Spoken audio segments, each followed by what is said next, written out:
Good evening, everybody, and welcome to Late Night with Olga. I'm Olga, and I found myself in Brookline 12 years ago after living in Russia for too long. And just to get this out there from the beginning, I don't agree with the invasion of Ukraine. I'm very happy to have a show where I can highlight the issues I care about and let you know about amazing people in our community. Not depressed like me, but if they're depressed, who cares? There is medication and therapy and pot gummies for that.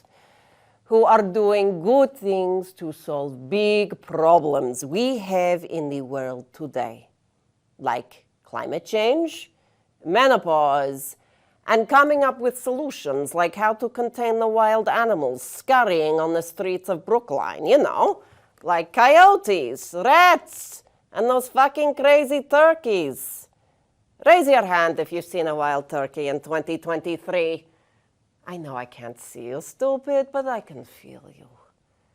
For a long time, I didn't do good things in my life. I was Putin's lover. Yes, I know, he seduced me. I mean, he has had many lovers, and I fell for his power. I have to admit, it was intoxicating. The way he would stroke my arm in bed and talk about nuclear annihilation. I lost myself in vodka. I got very depressed, which I know a lot of people suffer from, and I have compassion for that. I really do. But the vodka only numbed me. I was also trying to forget the way Mama beat me on basement floor for stuffing too many blinis in my mouth before bed. Well, now I try to welcome bad memories, not repress. And that is why I wear this sparkly outfit, leopard print and pink. Because I want to embrace happiness. And I want all you to too. And this in part is purpose of show, to bring hope, joy, because there are so many people doing good things to save our planet, save our sagging boobies, and so much more in Brookline. And I promise you, it feels good to do so. But we're not here to talk about me anymore. Well, not right now anyway, so let's pull out our crystal ball and see what is topic for today. Today's topic is climate change. Oh, don't glaze over like I know you do when you pretend to listen to best friend's kitchen renovation. I'll be right back after this short commercial break. Bloody hell, that was loud. But let me tell you, noise doesn't matter when you've got a solar-powered vacuum cleaner, because that's what this is. The fact is, I break me back every day cleaning up the mess that my husband leaves around. I tried a Roomba. I thought I'd love it, battery-operated, no work involved and a guaranteed outcome, like my vibrator. But then the bloody Roomba disappeared. I think it was disgusted by the crumpled-up tissues that my drippy-nosed husband leaves by the side of his bed each night, that it just ran away one day. So now I do it myself. And you know what? I get to have a little arm workout at the same time. So, call 1-800 buy me a solar-powered vacuum cleaner and you can clean up your husband's mess and be sustainable at the same time. Welcome back to Late Night with Olga. I want to thank my friend Nora for advertising something I'm afraid we women need, even though it keeps us chained to the menial, mundane tasks we would all like to unshackle ourselves from. But the fact is, when we have partners or boring ex-husbands, hello Boris, children or grandchildren that are slobs, we cannot live in such chaos. Even Putin was messy pig. Dirty boxer shorts with poo stains in butt on bedroom floor. KGB agents refuse to touch. Yes, a clean carpet is very, important for mental health, which Putin 100%, as you Americans like to say, does not have. But back to our topic for tonight, climate change. Do not turn off your TV or close your laptop, okay? I know. It is much easier sometimes to bury head in sand because we live in bubble here in Brookline and have more important things to pay attention to, like turkeys on Route 9 and mean trolls on Brookline Facebook chat and town meeting listserv. But you know, and I know it's happening.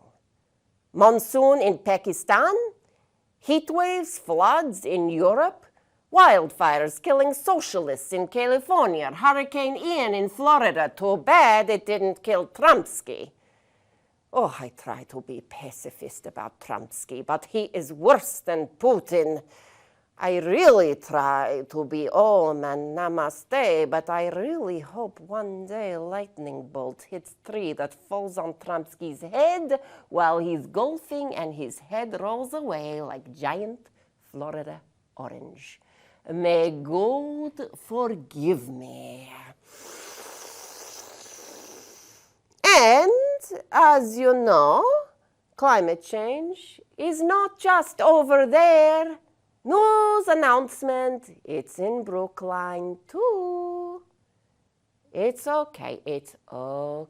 I understand. It's easy to have false sense of comfort here. Every family with MD or PhD wants to live here and get good public school education for their kids.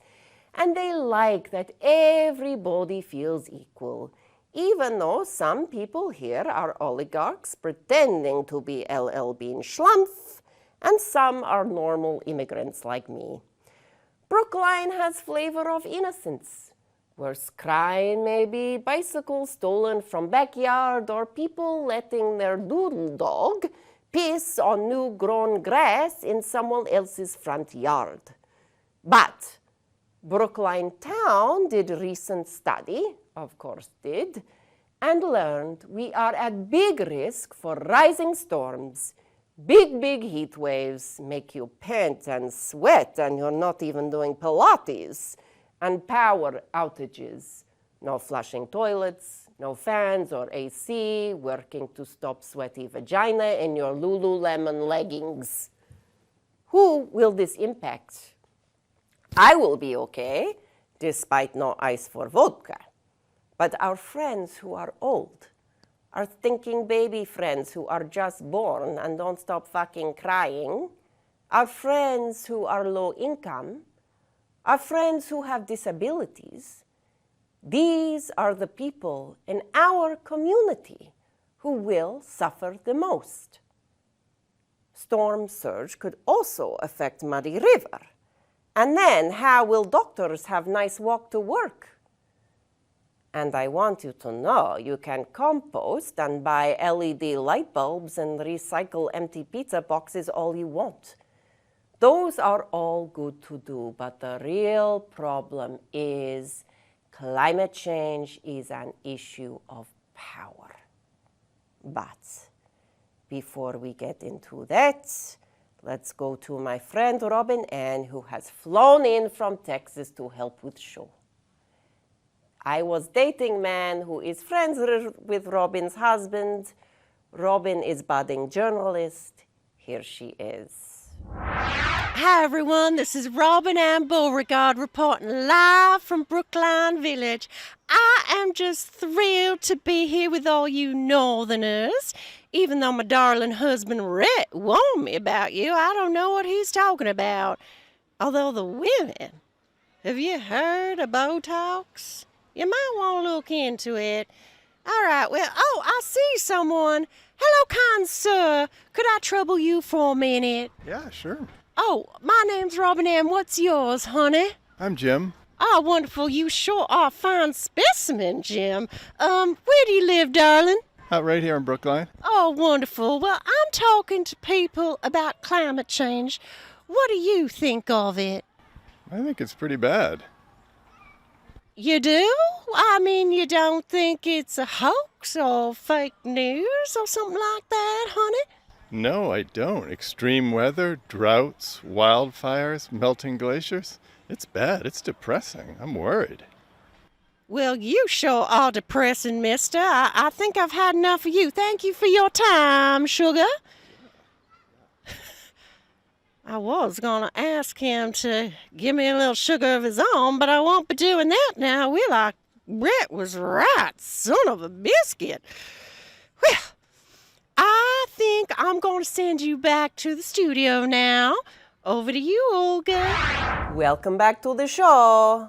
Be kind to Robin, and she is trying. I am taking her under wing to indoctrinate her in blue state ways. She is like charity case, good heart, bad politics.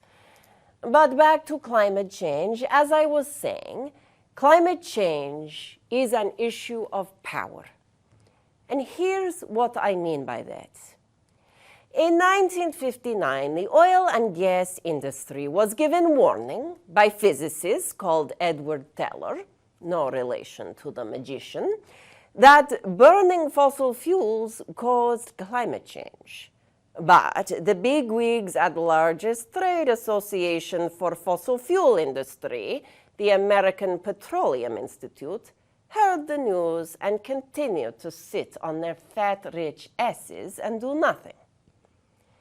In 1965, just 6 years later, President Lyndon B. Johnson's science advisory said pollutants were dangerous and threatened humanity. Still, industry did nothing. Executives kept counting cash and kept bored wives in suburban houses quiet with big diamonds and stash of Valium. We know that in the 1970s, Exxon and others knew that effects of climate change could be catastrophic. But instead of sounding alarm and harnessing capitalistic resources to transition to other sources of energy, what did industry do? Well, in the 1980s, it started funding junk science, buying politicians, and delaying action, getting cozy with scientists who were paid big sacks of dollars to call climate change itself into question. Just like Putin saying that he invaded Ukraine to protect human rights. Same logic.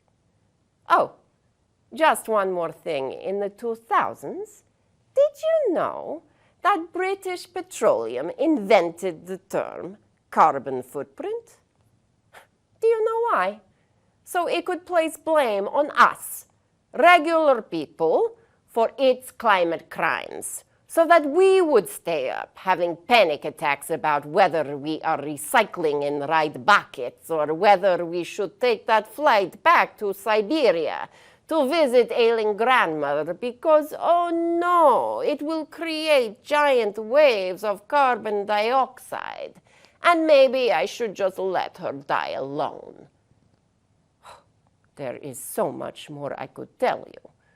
Like the fact that last year, oil giant Shell reported $40 billion earnings, highest profit in its earnings ever. It is clear we are being gaslit by an industry that has not only caused the climate crisis, it is hell-bent on continuing to make big dollars from it, make it worse, and block meaningful action. Okay, so what are we gonna do about this problem?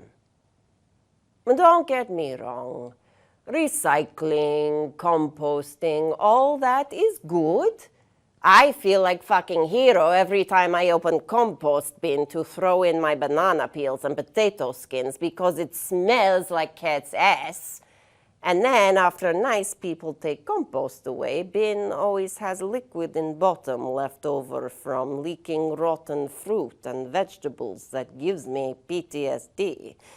Because it reminds me of how Kremlin torture you if you don't toast Putin at your wedding. They make you drink liquid like this that makes you gag and shit your pants. Not good for a white dress. But now to the good news, because we have something in Brookline and around the world that makes a big difference and that fossil fuel industry will never have. We have so many people who care, who are making big difference, who are working to make things so much better for us here in Brookline, and who are working to challenge the industries that are biggest barrier to progress. Tonight, we are going to interview an amazing Brookline resident working on this issue. She is mother, therapist, former political and labor organizer, powerful badass, no? Please welcome Jennifer Wofford. Welcome, Jen, to Late Night with Olga. It is such a pleasure to have you here. Would you like some juice? Okay. I have some special juice to get us warmed up. Dernich hatch, as we say, Strasvuce. Strasvuce.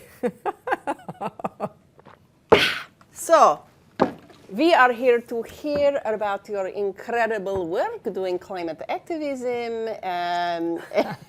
She thinks it's a little, but she's Just a badass. little, Don't be just a little. fooled.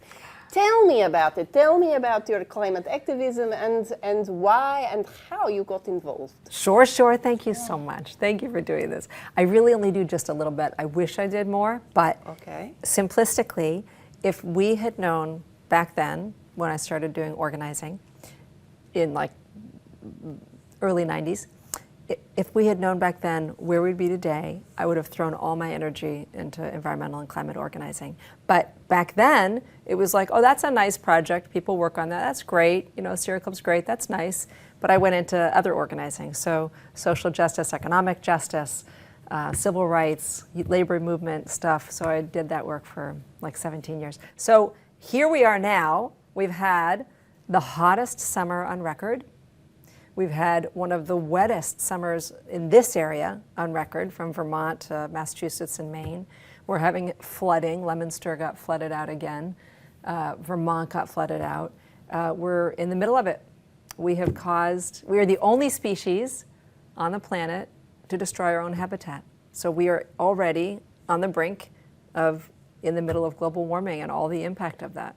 So I wish we had done more back then. We can do what we can now, and there's a lot that we can do. So for me, one of the first things I did was worked through my temple with a national Jewish organization called Dayenu, which means enough. That's enough, Dayenu. And we organized a series of city protests that I helped put together, one in Boston, outside of Chase Bank, calling on CEO Jamie Dimon. People can do that at home. Jamie, if you're listening, take note.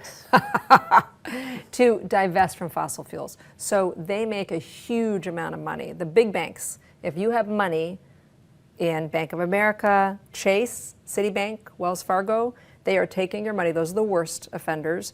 The big banks, they're taking your money and they are sending it in $3 trillion into fossil fuel loans to build pipelines and support the fossil fuel industry, fracking.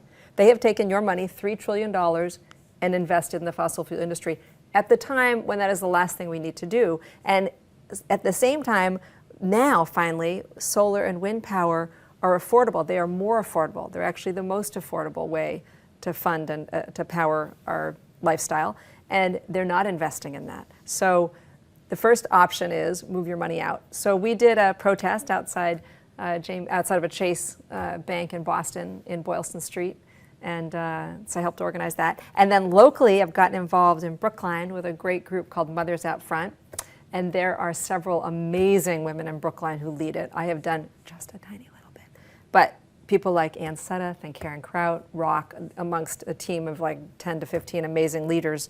So locally, we did recently, letters to our town meeting members to support warrant Article 15, which simply allows Brookline to join the Massachusetts fossil fuel-free demonstration program. So we have to pass an article to allow us to join it, and it's trying to remove the dependence on fossil fuels. So tiny little step, but we do everything we can, right? And but there are a couple really big groups I wanted to talk about. Should I tell you the exciting groups? Well, let's get back to that. But first of all, thank you for your activism. Thank you. Even though you say she says she does tiny bit, Tiny but some bit. people, don't do anything. So thank you for. We all have to try. Yeah. It is well, tell almost me too more late. about that. Tell me, why do we all have to try? And then we'll get back to your groups. But Because there is so much we can do that is easy to do within our power. tell me more. Okay, so I have a friend who started an organization and wrote a book 15 years ago called My Big Green Purse. So you can go to biggreenpurse.com. And there's so much power we, particularly as mothers, have in the shopping that we do. So we can choose to purchase safer, greener products to take home to our kids, organic. We can choose to not buy red meat and pork. I mean, that industry and the amount of greenhouse gases. The cow farts, methane. It's really, no, it's true. It's true.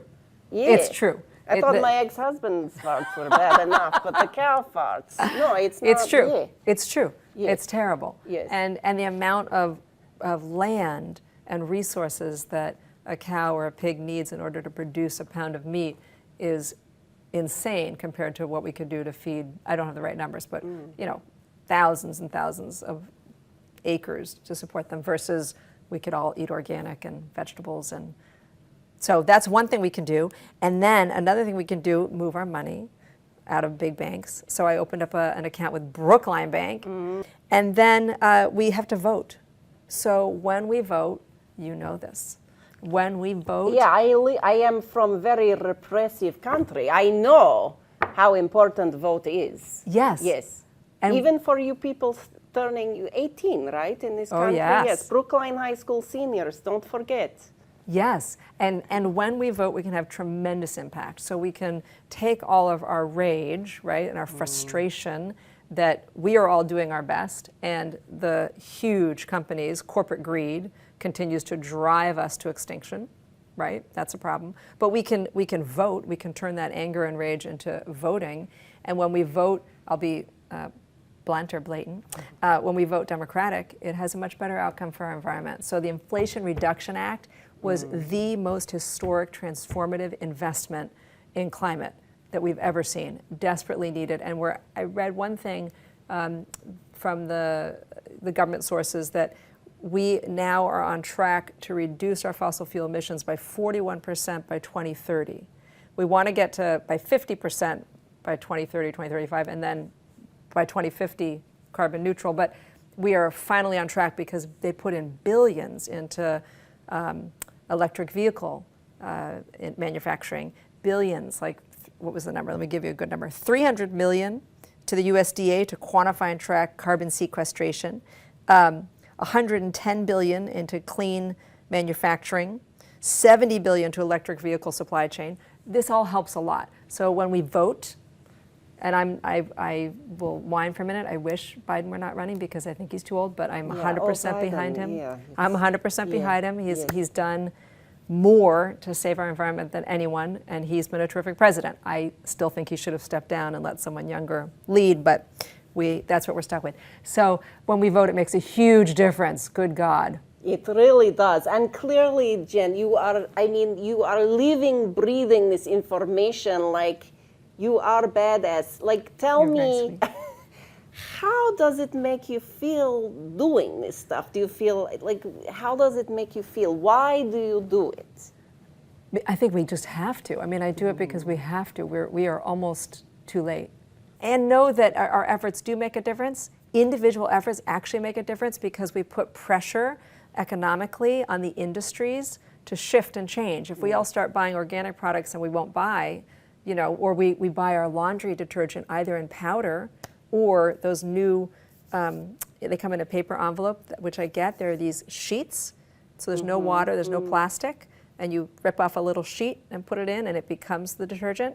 You can get those very easy. So when we shift our dollars, the industry matches because they want to make money. So if we don't buy the crap that is full of plastic that's poisoning all of us, or we don't, or we all shift to whatever effort we can make. If we don't have money to buy an electric vehicle, we can do other things. So we have to do it. And then what do we owe as a world? What do we owe other people, right? So we in the United States have enjoyed a luxurious lifestyle. Not everybody, obviously. There's a lot of poverty.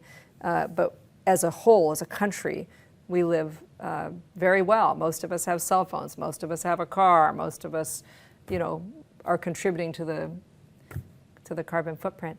But the impact of the whole world warming up the planet is going to hit really poor countries first. So India, Africa are going to become sections, will become uninhabitable. So what do we as a country owe? I think a lot. Who are going to step and say, yes, we have polluted and we have caused greenhouse gas emissions, and so we owe something to people who are now climate refugees on the run, leaving everything behind because they can't live there.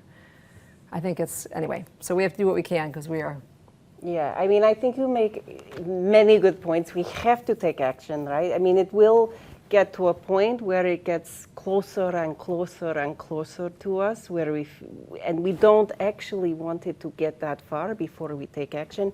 And one of the things I think you are talking about is people power, right? Yes. If there's a demonstration, if there's a march, and honestly, if you've got 10 babies pulling at your sagging boobies and you don't have time to leave your disgusting, dirty nappy-filled, dirty diaper-filled bedroom, go to a march. Put your babies in a stroller and go to a march don't buy, red meat. You can make a difference. Tell me, what is making you hopeful for the future? Because there is a lot of doom and gloom. What brings you hope? The organizing. So a couple big groups. So Mothers Out Front is terrific, and the local Brookline Mothers Out Front is terrific. It's a national group also, working on healthy communities, healthy schools, healthy homes. You can do an assessment of your home, an audit to see how your energy use is and make changes. And then Third Act. So Bill McKibben, who founded 350.org and a bunch of environmental work for a long time, is older. And so he founded a group called Third Act for people over 60, the third act of their life. What are they going to do with it? They do fantastic organizing. They're the ones who led the initial demand to Wall Street to divest from fossil fuels. They're the ones who have pushed the attention on the big banks pouring money into the fossil fuel industry at the exact wrong time historically. So they're awesome, and there are chapters everywhere. I've been to a few of their demonstrations, and I will say it is, I think I may have been one of the only people who was younger and didn't have white hair who showed up, but good for them. And good place to find sugar daddy. Exactly. Maybe I should go more often. Keep going. I should go. Yes, maybe I find the sugar daddy. Yeah. So they're really awesome. Third Act is terrific. So there's lots of good groups to get involved in, and they give me hope because they're rocking. They're badass. That's great, because there's a lot of anger from youth, right, who blame older generation for not doing anything. In part they are right, but in part they didn't know, because the fossil fuel industry lied to us for decades, pretending there wasn't a problem. So thank you for telling us about these groups. Thank you so much for your work. You are so informed and so inspiring. Thank you. And you're awesome. And it's been fantastic to have you as a guest. Thank you so much, Jen. Thank you so much. It has been pleasure being with you all tonight. I am so inspired. Now, please remember, here is stuff you can do to make a big difference. We all have a role to play. It is fun and joyful, so let's do it. Volunteer your time. Show up in your big girl or your big boy or your big non-binary panties and protest the corporations blocking progress. Make donation to local or national climate organization. There are many to choose from. Get involved with local organization like Mothers Out Front, which is doing important work in Brookline to make lots of things happen, like make Brookline a town that is fossil fuel free, zero waste, and they are even planting 400 trees a year for the next 10 years. Cool. You can check them out at www.mothersoutfront.org. Talk to your friends, your real friends, not the ones who secretly annoy the shit out of you, about why climate change matters to you. Again, probably not at your kids' travel soccer match against Newton North, but you'll find a good moment. I know you can. And don't forget to find your why. Before you go to bed tonight, ask yourself, why will it feel good to take this action? How will it change my life? How will it change the way I look at myself so I don't need to get Botox anymore? How will it change the way I look at the world so I don't get clinically depressed every time I go into Stop and Shop on Harvard Street?